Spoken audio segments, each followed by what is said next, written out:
अपने अपने घर आए और महाराज इधर तो भगवान सुंदर नित्य लीला कर रहे थे, उधर मथुरा में कंस महाराज प्रधान है।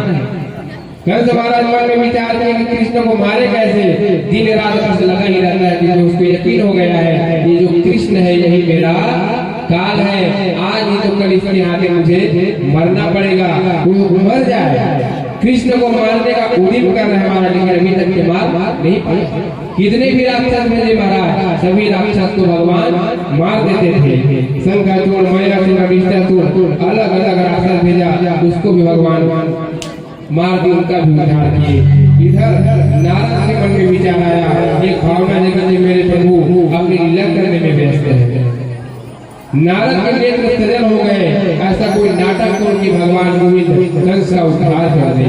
भगवान नारद सीधा कंस के पास गए और संत नारद जैसे मथुरा पहुंचे, सुखदेव के राजा परीक्षित नारद को आया देखकर तुम्हारा स्वागत सत्कार करने लगे और नारद महाराज के चरण पखारे, आसन पे बैठाए और बोले महाराज नारद धन्यवाद हमारे जो आपके चरण हमारे घर पधारे, आप आए महाराज। नारद जी बोले अरे कंस इतना वरदान क्यों है। कंस बोले महाराज देखना, जो आकाशवाणी में भविष्यवाणी की थी, मुझे ऐसा लगता है कि वो लड़का, वो बालक जो मेरा काल है वो नंद के लाल है, नंद के यहाँ पड़ा पड़ा है, वही कृष्ण मेरे काल लगते। बोले अच्छा जान गए तो मरवाना काल बढ़ा। कंस कहते महाराज हमारे पर कई जगह भेजे, आकासुर, बकासुर, वकासुर है, अरिष्टासुर, देवकासुर, वत्सासुर, लेकिन जब का भेजे महाराज उम्र के वापिस से बोलो मार के लिए नारद नित्य बात है बिना सुने सुने के व्यक्त और तय वाला किला में मार लिया तो बांटिया ही है भैया छोड़ी कौन आदमी यही आज ना मारूंगा के बांटियो समुद्र में दुमन दबोल दो। नारद जी कहे एक व्यक्ति को भेजते हो कहां से मरेगा वो, एक काम कर तुम धोखे से उन लोग को यहाँ बुलाओ मथुरा और यही मार दो। कैसे बुलाओ महाराज। नारद बोले तुम्हारे पास धनुष है ना, धनुष है, शिव जी का प्रसाद है, प्रसाद है, एक काम कर धनुष कर धनुष के तो बहाना बना, पूरे ग्रामीण अंचल में खबर भेजवा, चंदा बुक छपवा ले, जगह जगह पाम्पलेट लगवा दे, यहाँ धनुष क्या हो रहा है, धनुष क्या हो रहा है, और उसी धनुष में कृष्ण बलराम को निमंत्रण दे, उन लोग आएंगे और आएंगे फिर मार देना घेर के। लेकिन कृष्ण बलराम अल्लाह ही कौन, नाराज जी वाले से काम करना, अक्रूर भेज दे। कंस महाराज अक्रूर को बुलाया और नारद जी प्रणाम बने बने महाराज वही पहली लाज रक्त समस्या थी, पहली लाज में आगे पहली दे देते, ये सलाह पहली दे देते तो अभी तक के कृष्ण और बलराम का राम नाम सत हो जाता। लेकिन ठीक है महाराज आप आए, देर आए दुरुस्त आए। बोलो वृंदावन बिहारी लाल की जय हो। देखिए भैया बड़े हर्ष की बात है, अभी सुंदर थोड़ा देर पहले राम राज जी सुंदर संकल्प बने कि महाराज हमारे घर भी आपके राम पहुंचे, और अभी शाहजपुर से आई हुई बिंदु पाटिल, इनके मन में भी एक काम करने का जी महाराज मैं भी कथा करवाती, अपने घर घर में अपने परिवार के लिए, उनके सुख शांति के लिए, उनके मोक्ष के प्राप्ति के लिए तो मैं भी कथा करवाऊंगी। बस आज भी आई है, ये मेरे पहले नहीं जानती थी, आज हमारे बुआ जी के साथ कथा सुनने आई है। मैं उनको बोला था दीदी पहले सुन ले, और सुनने के बाद मन लगे तो भगवान के चरणों में आप नारियल भेंट कर देना, और जिस दिन आप बोलोगे आपकी व्यवस्था अनुसार हम आपके घर में जाके यही राम के कथा को, यही नारायण की कथा को गा लेंगे। उनकी इच्छा है वाला थोड़ा संकल्प करा ले। आदरणीय सुंदर समाज आप सभी हाथ जोड़ो और ऐसे संकल्प मूर्ति के लिए प्रार्थना करो, हमारे महाराज जी संकल्प करवा रहे हैं। बोलो वृंदावन बिहारी लाल की जय हो, वृंदावन बिहारी लाल की जय। ओम विष्णु विष्णु विष्णु की ओम विष्णु वर्धमानस्य दिते प्रादर्शे द्वारा कल्पे वैवस्व मनवन्तरेह अष्टाविशतमेह कलिकालकल्पे कलिविशुद्धे जम्मूति विभक्ते भरतवर्षेह आर्यावर्तकप्रदेशे छत्तीसगढ़ प्रदेशस्मिन् मण्डलान्तर्गतेह दुर्गमण्डलान्तर्गते शिवनाथ नदी तीरेह धमधा नाम नगरे अचोली नाम ग्रामेह संध्याकालीन वेलायां सर्वकालस्य तृतीयपर्व आयुष्य प्राप्तिं मासानां मासोत्तमे मासेह माघ मासे शुभे कृष्ण पक्षे पंचमी अर्थात 17 नगर करणेह सुमः योगेह बुधवार वार वासरेह कन्या राशिते चंद्रेह यथारिषते सूर्येह सीसा ऋतु सर्व कामना सिद्धि निमित्त्यर्थः सर्वः अमुक विक्रम संवत 2080 पिंगल सोमृत नामादेव सर्व धर्मार्थ काम मोक्षानुत्य कल्याण लाभाय मम यजमान सम्मानो गोत्र नाम उच्चारण करो बोलना श्रीमद् भागवत सप्ताह ज्ञान यज्ञ आयोजन मम गृहे सकल मनोरथ कामना पूर्ति मम पितृगण सद्गति मुक्ति मोक्ष प्राप्ति निमित्ताय आयुः ऐश्वर्यधीः सकल शारीरिक पीड़ा गृह बाधा शत्रु बाधा निवारण हेतुअर्थेह श्रीमद् भागवत सप्ताह ज्ञान यज्ञ निमित्ताय व्यास स्वरूपेण श्री सोनु प्रसाद दुबे निमित्ताय मुखारविंद कथा श्रवण निमित्ताय श्री फलम सह व्यासवरण निमित्ताय संकल्प मोहम करिष्ये।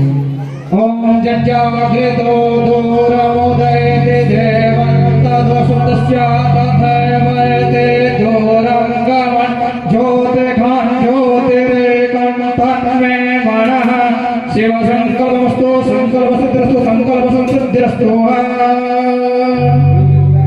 हरिलाल की जय।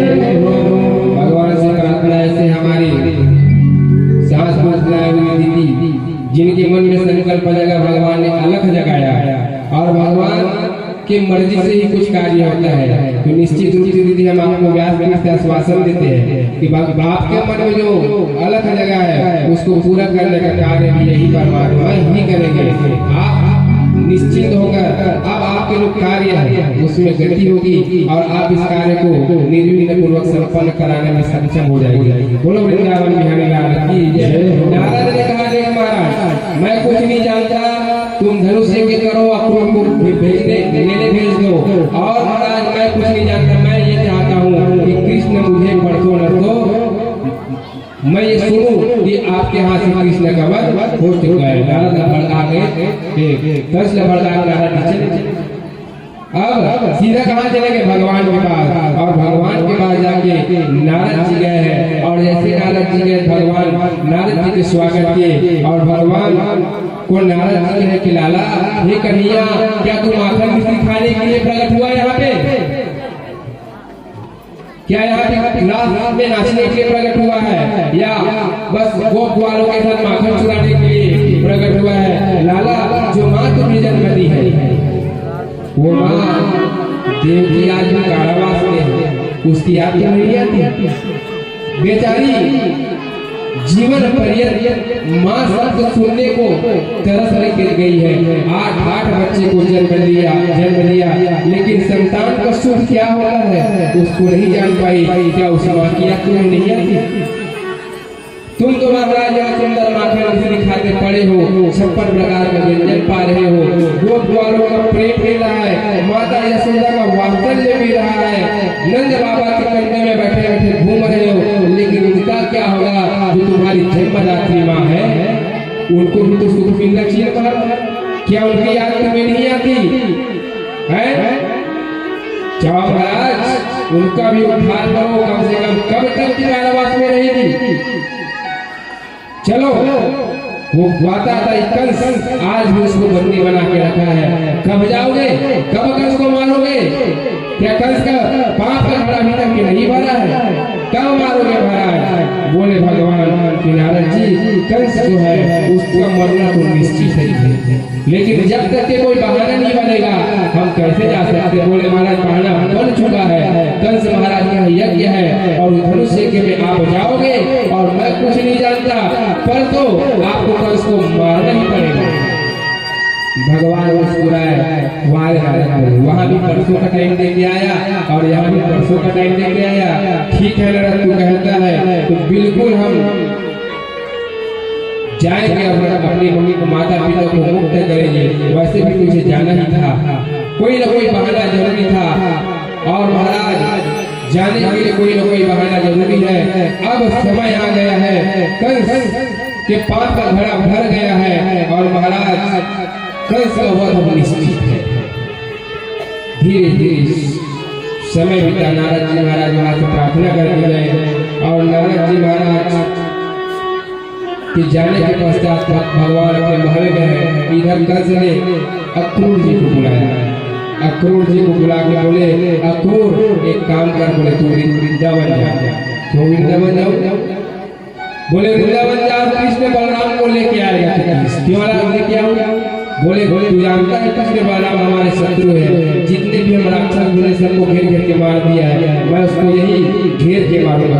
अक्रूर कहे इतना गलत कर, तू मेरे से कराएगा, मैं नहीं जाऊंगा। बोले देख अक्रूर, तू जानता है कि मैं कंस हूं, नहीं जाएगा तो तेरे धड़ को अलग कर दूंगा। अक्रूर बोले वाकई में कंस कृष्ण है और वो तो मेरा परमात्मा है और इसीलिए तो उसका जन्म अवतार हुआ है, आकाशवाणी हुआ है। तो ठीक है कंस, मैं जाऊंगा। बोल के अक्रूर जी के नेत्र तजल हो गए और अक्रूर जी भगवान को लेने के लिए निकले। जैसे लेने के लिए निकले महाराज, अक्रूर जी महाराज वृंदावन जा रहे हैं और जैसे वृंदावन जाने के लिए निकले, अक्रूर जी महाराज भगवान के दर्शन होगा ये सोच के अक्रूर जी महाराज को समाधिस्थ हो गया। अक्रूर जी महाराज सोच रहे कि अभी थोड़ी देर पश्चात मैं 10 मिनट 20 मिनट में वृंदावन पहुंच जाऊंगा, फिर मेरे लाला का दर्शन होगा, मेरे गढ़िया का दर्शन होगा। बड़े भावुक है अक्रूर जी, क्योंकि वो भगवान के सच्चे भक्त है।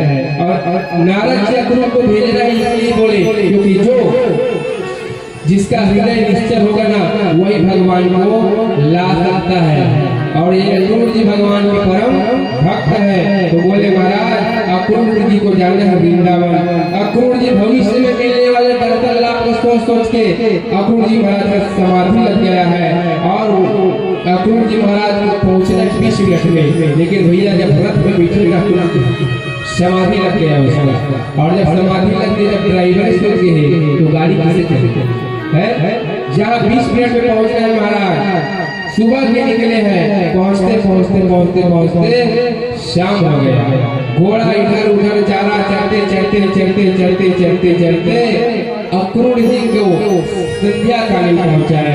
और जब संध्या कालीन पहुंचाए महाराज, तो उसी समय भगवान गौ चरा के घर वापिस गए। अक्रूर जी महाराज जैसे वृंदावन पहुंचे, होश आया और जब होश आया देखा संध्या कालीन हो गए हैं। रथ से नीचे उतरे, देखा अभी धूप उड़ रहा है, मेरा कन्हैया गौ चलाकर घर वापस आया होगा। ये सोच के अक्रूर जी रथ से नीचे उतरे और रथ से नीचे भगवान के छोटे जो चरण कमल है उसके चिन्ह, भगवान के चरण कमल के चिन्ह को देखे, पहचान गए कि मेरे ही लाला का चरण चिन्ह है। अक्रूर जी महाराज तुरंत रथ से उतर के भगवान के चरण चिन्ह के धूल को उठाया और अपने माथे पे लगाया और कहा क्या, भला हो कंस तेरा जिसने मुझे पठाया है, तेरी कृपा से मैंने चरणों का रज पाया है। अरे कंस भला हो, तेरा तो भले राक्षस है, लेकिन यदि तू नहीं होता रे तो आज मुझे लाला के चरणों का रज नहीं मिल पाता। भगवान जिस वृंदावन में, जिस गोकुल में, जिस मथुरा में लीला किए हैं, उस मथुरा के उस गोकुल के रज अर्थात मिट्टी भी नमन करने योग्य है। वो मिट्टी से ही चंदन बनता है। ब्रजधूलि से प्राणों से प्यारी लगे, ब्रजमंडल में ही बसाए रहो। इसीलिए जितने भी रसिक है, जितने भी संत है, जितने भी महात्मा है, वो क्या कहते हैं महाराज, कुछ हो चाहे मत हो, ब्रजधूलि प्राणों से प्यारी लगे, ब्रज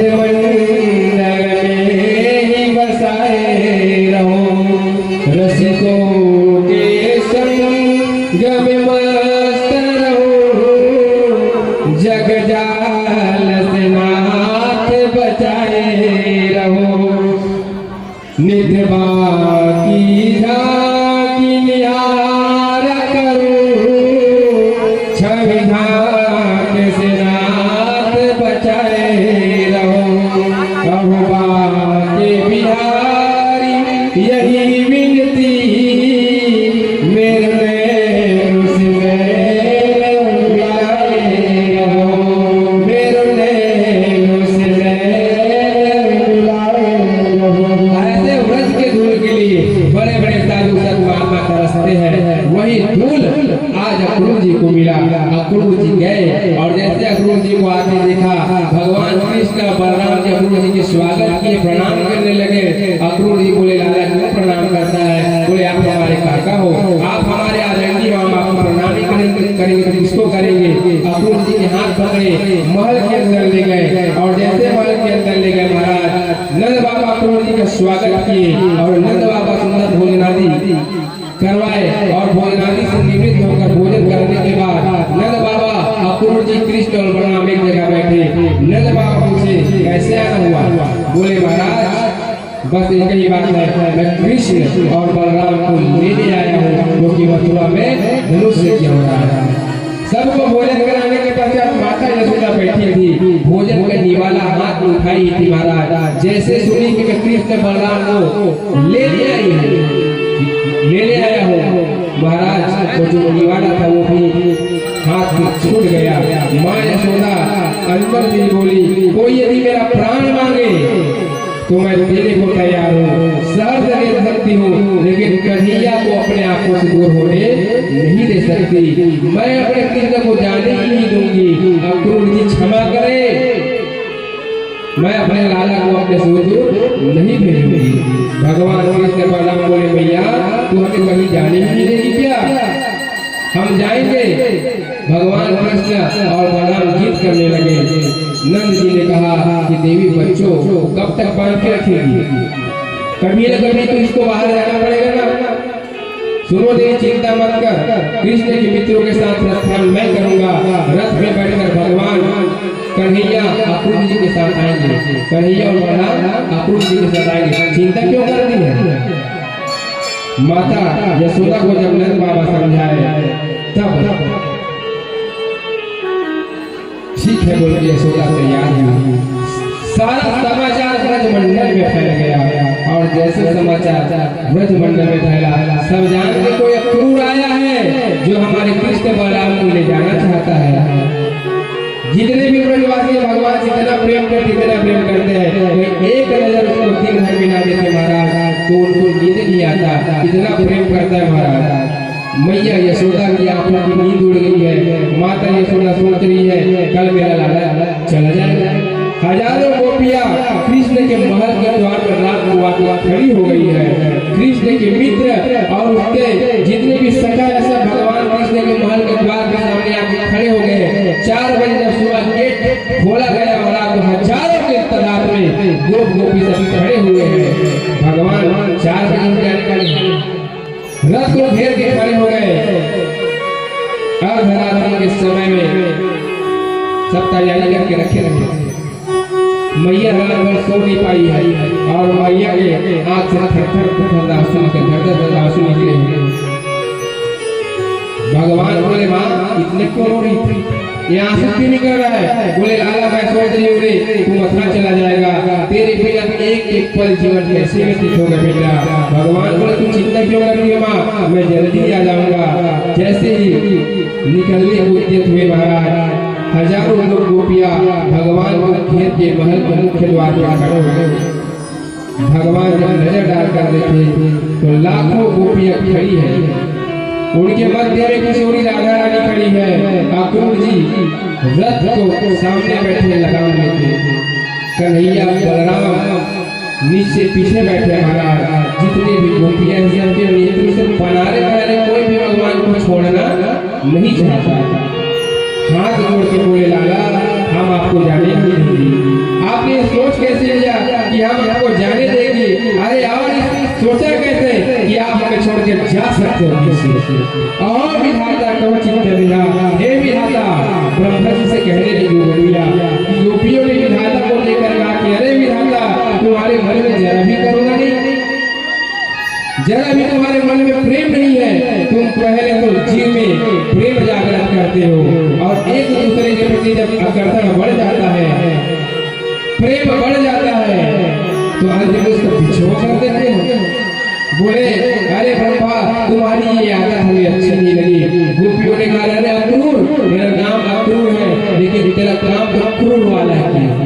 दो प्रेमी को अलग करने आए हो, हमारे कन्हैया को, हमारे प्राण को, हमारे शरीर से अलग करने आए हो, ऐसा लग रहा है। अरे तेरा नाम अक्रूर नहीं क्रूर होना था। अक्रूर जी को भी सुना है। कृष्ण बलराम गोपियों के प्राण है, ब्रजवासियों के प्राण है। जब ये सुने तो अक्रूर जी को भी गिलानी होगी मैं क्यों आया, इतना प्रेम करते हैं लोग, एक को सबको छोड़ के भगवान को ले जा रहा हूँ। एक गोपी ने कहा देख कन्हैया यदि तू जाएगा ना तो हमारे ऊपर से तेरे को रथ को चला के जाना पड़ेगा। भगवान उतरे और रथ से नीचे उतर के जितनी गोपियां हैं सबको प्रणाम किए। बोली देवी मैं देवताओं के समान लंबी उम्र लेकर भी कहीं आपके पास आ रहा तो आपके ऋण के उरे नहीं हो सकता। मैं जानता हूँ देवियों, मैं जानता हूँ गोपियों, मैं जानता हूँ मेरे मित्रों, तुम लोग मुझसे बहुत प्रेम करते हो, मेरा बहुत सेवा किए हो, लेकिन मैं क्या करूँ, मुझे जाना पड़ेगा। राधा रानी किशोरी से बोले कि हे रानी यदि मैं मथुरा नहीं जाऊंगा तो कंस का अत्याचार बढ़ रहा है। तू जानती है तू मेरी अहलादनी शक्ति है, बता मुझे कृपया अनुमति प्रदान करवाओ।